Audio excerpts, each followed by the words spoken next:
Fico pensando na beleza do que é a vida.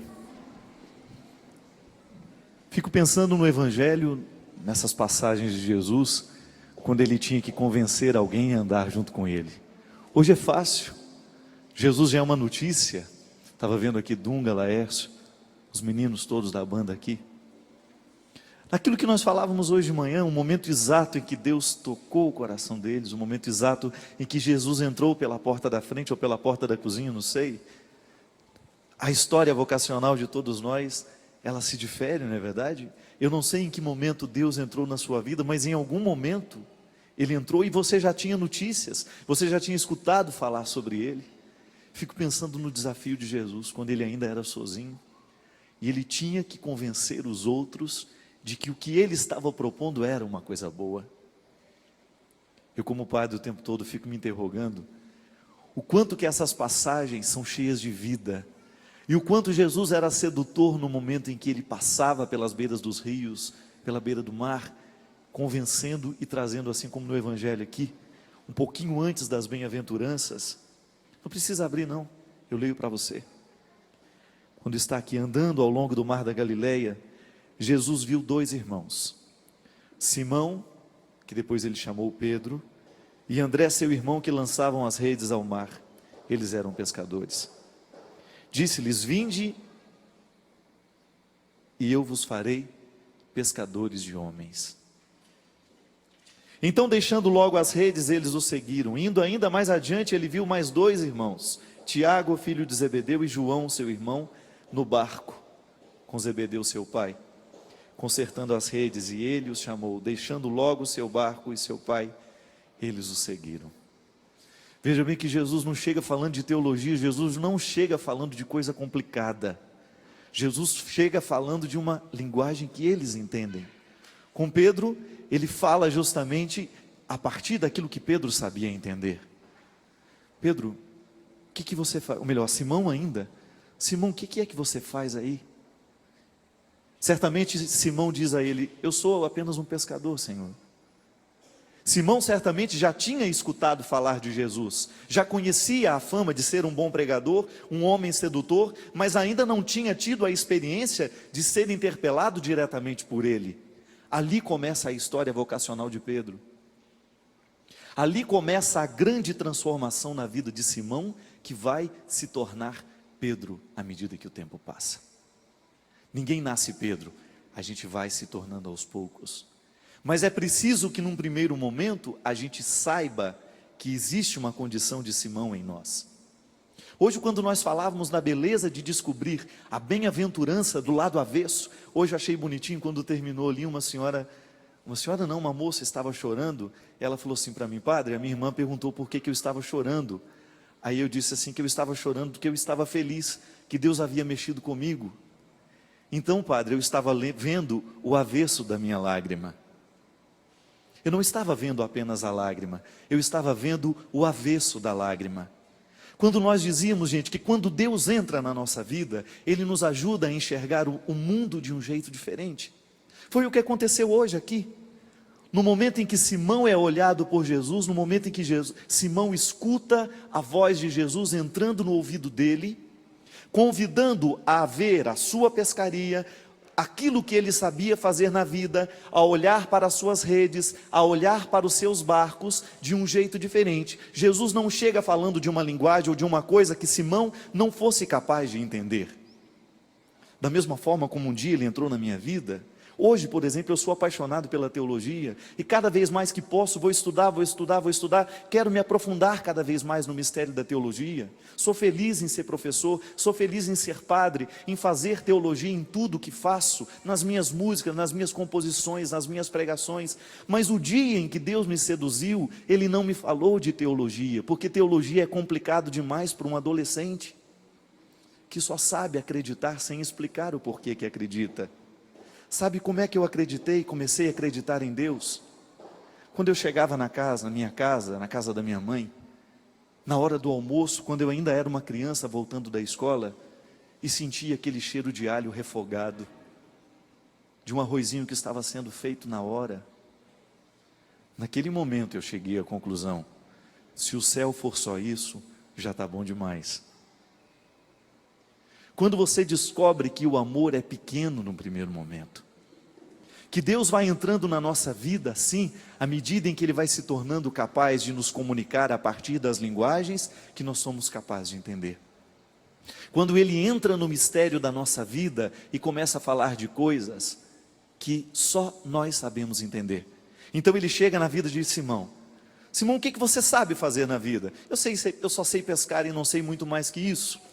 E ali, naquele momento Jesus é capaz de investigar os olhos de Simão e descobrir que naquele homem há um grande homem que só poderá vir para fora à medida em que ele se atrelar ao coração de Jesus e permitir que ali, naquele momento, o grande homem que há nele possa vir para fora. Ali eu estou dizendo, aquilo que falava hoje para vocês, o jeito diferente de enxergar o mundo acontece em Jesus ali, quando Ele não só vê apenas um pescador, mas vê um pescador de homens em potencial, que ainda não é, mas que pode se tornar pela força da vida, pela força do empenho. É como se Ele convencesse Simão: Simão, você pode muito mais do que você está sendo. Você está sendo pouco demais. Você ainda não descobriu nem a metade do que você pode ser, Simão. Olhe para você mesmo e descubra quanta riqueza há aí em você.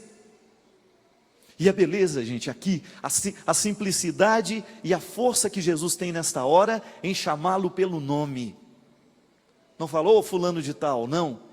Ele olha nos olhos e no momento que chama Simão, sabe que aquele homem é apenas Simão. Não chama um homem que não existe, mas chama um homem cheio de limites, cheio de pecado, cheio de miséria. Eu sou apenas um pescador. Nessa hora eu me recordo da minha ordenação e do tema que eu escolhi para o dia em que eu fiquei padre. Porque ser chamado pelo nome é muito bom. Você ser identificado no meio de uma multidão. De repente você está no metrô de São Paulo, naquele monte de gente, naquele empurra, alguém chama o seu nome e é você mesmo. Você é identificado do anonimato, alguém lhe retira do anonimato naquele momento em que você é multidão, porque ninguém gosta de ser multidão. É muito bom a gente ser identificado como gente. Senhor, Tu me olhaste nos olhos e a sorrir, pronunciaste meu nome lá na praia. Eu larguei o meu barco junto a Ti, buscarei outro mar. Mais uma vez comigo, para lembrar. Senhor, Tu me olhaste nos olhos a sorrir, pronunciaste meu nome lá na praia. Eu larguei o meu barco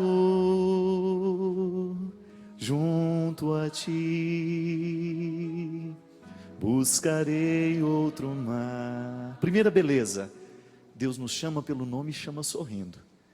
Eu sei que você é só Simão, e mesmo assim, sabendo que você é só Simão, que você não é aquilo que eu imagino que você seja, que você não é a projeção da minha necessidade, você é apenas Simão, e é sendo apenas Simão que eu convido, e por isso há um sorriso, há uma alegria, porque o que me faz ser feliz nessa hora em que eu lhe chamo, se Jesus pudesse dizer tudo isso aqui agora no Evangelho, certamente ele diria, olhando para Simão: Simão, o que me faz acreditar em você agora, meu amigo, não é o que eu sei ao seu respeito.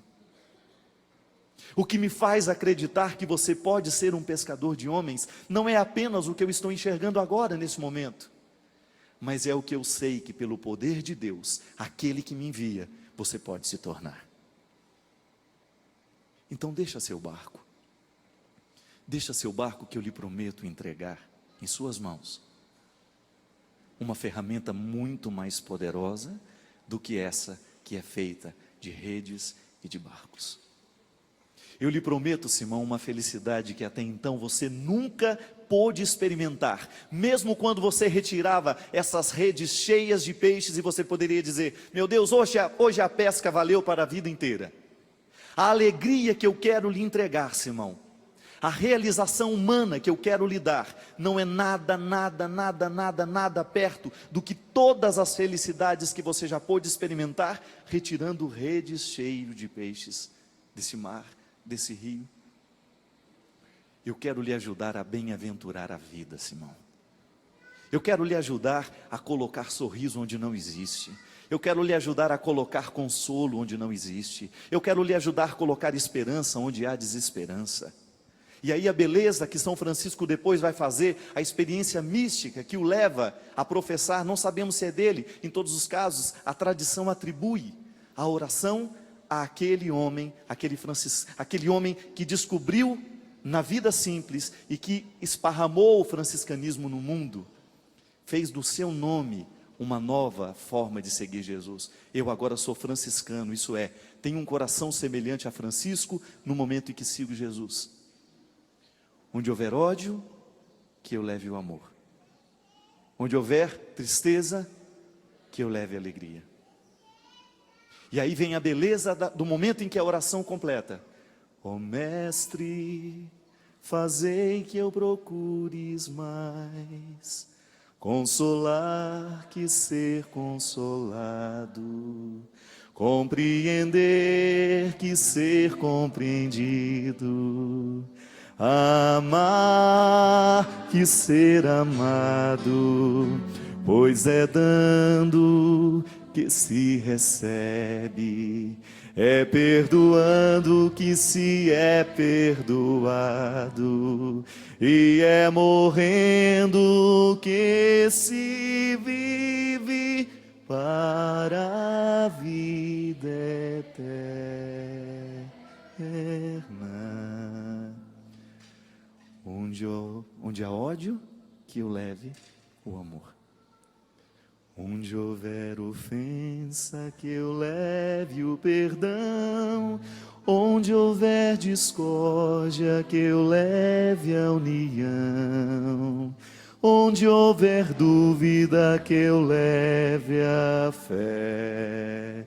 Onde houver erro, que eu leve a verdade.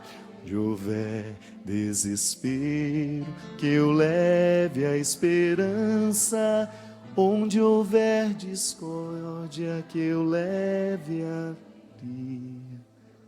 Onde houver trevas, que eu leve a luz. E a conclusão agora. Ó Mestre, fazei que eu procure mais consolar que ser consolado, compreender que ser compreendido, amar que ser amado, pois é dando que se recebe, é perdoando que se é perdoado, e é morrendo que se vive para a vida eterna. Pronto, foi isso que Simão precisou entender. Simão, até hoje você engrossou a fila dos necessitados? Simão, até hoje você engrossou a fila dos que precisavam ser consolados? Simão, até o dia de hoje você engrossou a fila dos deprimidos, dos tristes, dos decaídos, dos imaturos, dos inseguros, dos medrosos, Simão? Até o dia de hoje você fez crescer o número dos necessitados? Pois agora, Simão, eu lhe digo, venha comigo que eu vou lhe emprestar um coração que não é o seu, mas que daqui a pouco, pela própria convivência, pela própria proximidade que haverá entre eu e você, Simão, o seu coração vai começar a bater na consonância com o meu. E você sabe que na experiência do amor é assim. Quanto mais a gente ama e mais está do lado da pessoa amada, mais a gente vai emprestando o jeito do outro ser. Empresta aquilo que é de bom e aquilo que é de ruim também, não é verdade? A gente fica até com os defeitos que o outro tem. A convivência vai fazendo isso com a gente. Só que com Jesus não há esse problema.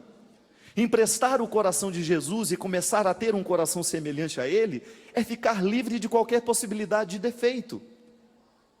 Ali está a beleza do coração de Deus manifestado, transformado em homem. A frase de Pilatos naquele momento: eis o homem. Eis um modelo de humanidade que vocês devem seguir. Prestem atenção, prestem atenção nas razões pelas quais ele está sendo crucificado. Está sendo crucificado, está sendo condenado, não é porque fez alguma coisa de errado, é porque amou demais.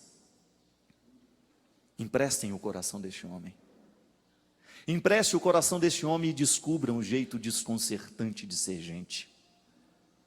Empreste o coração deste homem e você vai perceber que você deixará de engrossar a fila dos necessitados. Porque você vai começar a ter um jeito diferente de enxergar a vida. Você vai começar a ter um jeito diferente de ser homem. Você vai começar a ter um jeito diferente de ser pai. Você vai começar a ter um jeito diferente de educar os filhos, de ser amigo, de ser namorado, de ser namorada. Porque Deus, quando entra na nossa vida, Ele faz com que a gente deixe os barcos, mas Ele nos entrega um navio muito mais poderoso. Eu deixo um barquinho miserável, sem vergonha, sem muita força, e recebo em troca um navio poderoso que me leva para águas e águas e águas e águas mais profundas. Muita gente acha que seguir Jesus é algum prejuízo, que nós estamos no prejuízo, que nós estamos infelizes, porque seguir Jesus é viver proibições. Não!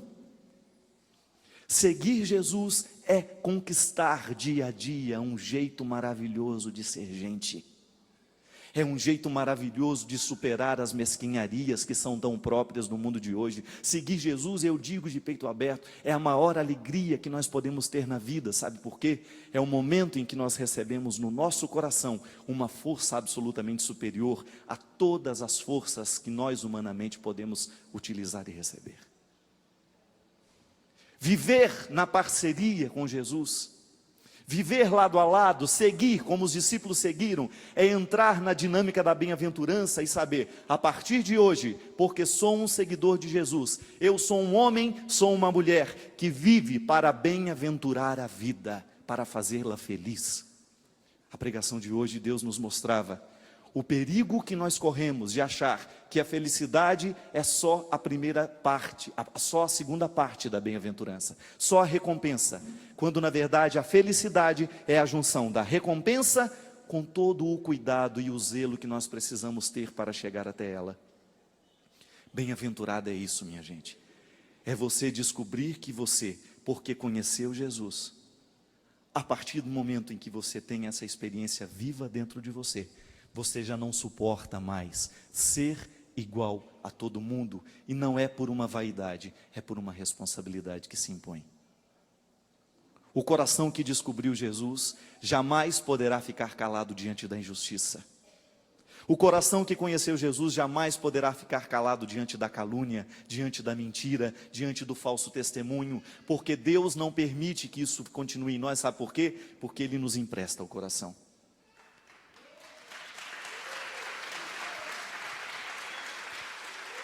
O coração que conheceu Jesus, que segurou na mão dele, que olhou nos olhos dele, seja no momento do Monte Tabor, ou seja no momento do Calvário, e talvez seja por isso que tão poucos discípulos tenham tido coragem de subir com ele até o Calvário. Talvez tenham sido muito poucos, porque é mais fácil ficar ao lado de Jesus no momento em que o Tabor está iluminado, mas no momento da solidão do Calvário, foram poucos os que subiram. Esse meu último disco eu fiz uma música que eu falo só de frases que Jesus pede ajuda a alguém. Acho lindo. Deus precisar de ajuda, manifestado no verbo. Deixa eu ficar na tua casa, me dá desta água, sobe comigo. Vê se não dormes agora, preciso de amigos aqui. Sigo os passos deste homem, tão humano, tão divino, raro coração.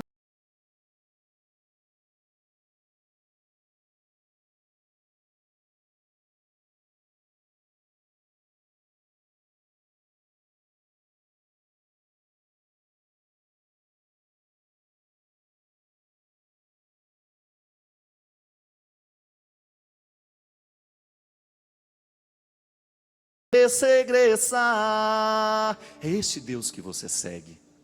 É este Deus que você segura na mão, este Deus que chora, que sente saudade dos amigos, que pede ajuda, que fala: não dorme agora não, fica comigo nessa noite, essa é a última noite da minha vida, eu estou angustiado, permaneça comigo.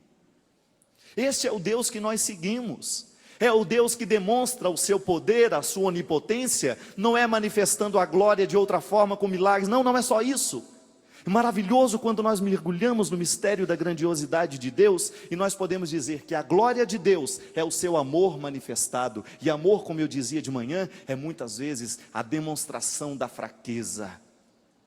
Se você for ver o momento em que Jesus ama, você vai dizer: Jesus estava sendo fraco nesta hora. Sabe por quê? Porque o amor nos expõe e nos mostra uma face do coração que até então ninguém havia tido coragem de enxergar em nós.